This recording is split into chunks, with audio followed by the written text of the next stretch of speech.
ತರಗತಿ ಬಿ ವಿಭಾಗದಲ್ಲಿ ಓದುತ್ತಿದ್ದೇನೆ. ಏನಿದು ಭಾರತ ರತ್ನ? ವಿವಿಧ ಕ್ಷೇತ್ರಗಳಲ್ಲಿ ಸಾಧನೆ ಮಾಡಿದವರಿಗೆ ಭಾರತ ಸರ್ಕಾರ ನೀಡುವ ಪರಮೋಚ್ಚ ಗೌರವವೇ ಭಾರತ ರತ್ನ. ಇದನ್ನು ದೇಶದ ಅತ್ಯುನ್ನತ ನಾಗರಿಕ ಪುರಸ್ಕಾರ ಎಂದು ಪರಿಗಣಿಸಲಾಗಿದೆ. ಆಯ್ಕೆಯಾದವರಿಗೆ ಅಶ್ವತ್ಥ ಎಲೆಯ ಆಕಾರದಲ್ಲಿರುವ ಪದಕವನ್ನು ನೀಡಿ ಗೌರವಿಸಲಾಗುತ್ತದೆ. ಆರಂಭದಲ್ಲಿ ಕಲೆ, ಸಾಹಿತ್ಯ, ವಿಜ್ಞಾನ, ಸಮಾಜ ಸೇವೆ ಕ್ಷೇತ್ರಗಳಲ್ಲಿ ಗಣನೀಯ ಸೇವೆ ಸಲ್ಲಿಸಿದವರು ಅಥವಾ ಸಾಧನೆ ಮಾಡಿದವರನ್ನು ಭಾರತ ರತ್ನಕ್ಕೆ ಪರಿಗಣಿಸಲಾಗುತ್ತಿತ್ತು.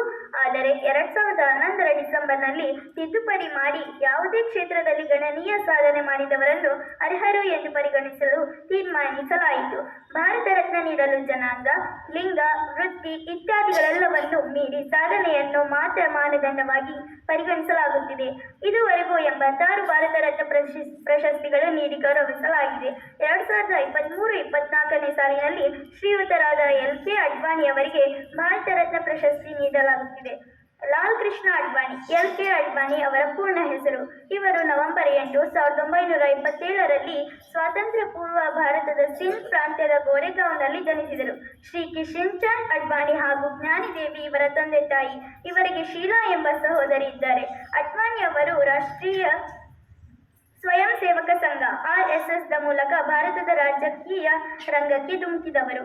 ಅಡ್ವಾಣಿಯವರು ಕರಾಚಿಯ ಸೇಂಟ್ ಪ್ಯಾಟ್ರಿಕ್ಸ್ ಶಾಲೆಯಲ್ಲಿ ತಮ್ಮ ಹೈಸ್ಕೂಲ್ ಮುಗಿಸಿದರು.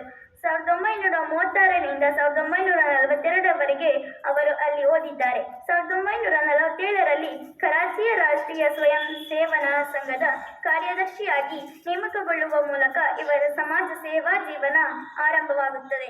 1947ರಲ್ಲಿ ದೇಶ ವಿಭಜನೆಯ ನಂತರ ಅಡ್ವಾಣಿ ದೆಹಲಿಗೆ ಬಂದರು. 1951ರಲ್ಲಿ ಶ್ಯಾಮ್ ಪ್ರಸಾದ್ ಮುಖರ್ಜಿ ಸ್ಥಾಪಿಸಿದ ಜನಸಂಘದ ಭಾಗವಾದರು.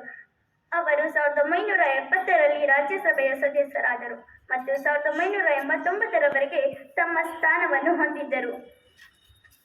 ಡಿಸೆಂಬರ್ 1972ರಲ್ಲಿ ಭಾರತೀಯ ಜನಸಂಘದ ಅಧ್ಯಕ್ಷರಾಗಿ ಆಯ್ಕೆಯಾದರು.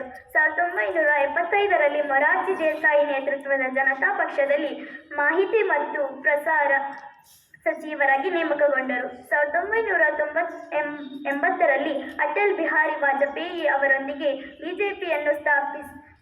ಬಿಜೆಪಿಯನ್ನು ಸ್ಥಾಪಿಸುವಲ್ಲಿ ಅಡ್ವಾಣಿಯವರು ಪ್ರಮುಖ ಪಾತ್ರ ವಹಿಸಿದರು. 1990ರ ದಶಕದಲ್ಲಿ ರಾಮ ಜನ್ಮಭೂಮಿ ಚಳುವಳಿಯಲ್ಲಿ ನಾಯಕತ್ವದ ಪಾತ್ರಕ್ಕಾಗಿ ಅವರು ಪ್ರಾಮುಖ್ಯತೆಯನ್ನು ಪಡೆದರು. ಅಯೋಧ್ಯೆಯ ವಿವಾದಿತ ಸ್ಥಳದಲ್ಲಿ ದೇವಾಲಯವನ್ನು ನಿರ್ಮಿಸಬೇಕೆಂದು ಪ್ರತಿಪಾದಿಸಿದರು. ಅಟಲ್ ಬಿಹಾರಿ ವಾಜಪೇಯಿ ನೇತೃತ್ವದ ರಾಷ್ಟ್ರೀಯ ಪ್ರಜಾಸತ್ತಾತ್ಮಕ ಒಕ್ಕೂಟ NDA ಆಡಳಿತದಲ್ಲಿ ಅಡ್ವಾಣಿ ಉಪಪ್ರಧಾನಿ ಮತ್ತು ಗೃಹ ಸಚಿವರಾಗಿ ಸೇವೆ ಸಲ್ಲಿಸಿದರು. ಇತ್ತೀಚಿನ ವರ್ಷಗಳಲ್ಲಿ ಆರೋಗ್ಯ ಸಮಸ್ಯೆಗಳಿಂದಾಗಿ ಅವರು ಸಕ್ರಿಯ ರಾಜಕೀಯ ಕಾರ್ಯಕ್ರಮಗಳಿಂದ ಒಂದು ಹೆಜ್ಜೆ ಹಿಂದೆ ಸರಿದಿದ್ದಾರೆ. ಅಡ್ವಾಣಿಯವರು ಮಹಾನ್ ಬೌದ್ಧಿಕ ಸಾಮರ್ಥ್ಯ, ಬಲವಾದ ತತ್ವಗಳು, ಸಮೃದ್ಧ ಭಾರತದ ಕಲ್ಪನೆಗೆ ಅಚಲವಾದ ನಂಬಿಕೆ ಹೊಂದಿದ್ದ ವ್ಯಕ್ತಿ. ಅವರಿಗೆ ರಾಷ್ಟ್ರೀಯತೆಯ ಮೇಲಿನ ತಮ್ಮ ಮೂಲ ನಂಬಿಕೆಯ ಮೇಲೆ ಎಂದಿಗೂ ರಾಜಿ ಮಾಡಿಕೊಂಡಿಲ್ಲ. ಬಿಜೆಪಿ ಭೀಷ್ಮ ಲಾಲ್ ಕೃಷ್ಣ ಅಡ್ವಾಣಿ ಅವರು ಅಯೋಧ್ಯೆಯಲ್ಲಿ ರಾಮ ಮಂದಿರ ನಿರ್ಮಾಣಕ್ಕಾಗಿ ಹೋರಾಟ ಮಾಡಿದ್ದರು. ಈ ವಿಷಯದಲ್ಲಿ ಸಾಕಷ್ಟು ಏಳುಬೀಳುಗಳನ್ನು ಕಂಡಿದ್ದರು. ಇಂತಹ ದೈತ್ಯ ಪ್ರತಿಭೆಯ ಬಗ್ಗೆ ಮಾತನಾಡಲು ಅವಕಾಶ ಕೊಟ್ಟಿದ್ದಕ್ಕೆ ಸರ್ವರಿಗೂ ಹೃತ್ಪೂರ್ವಕ ಧನ್ಯವಾದಗಳು.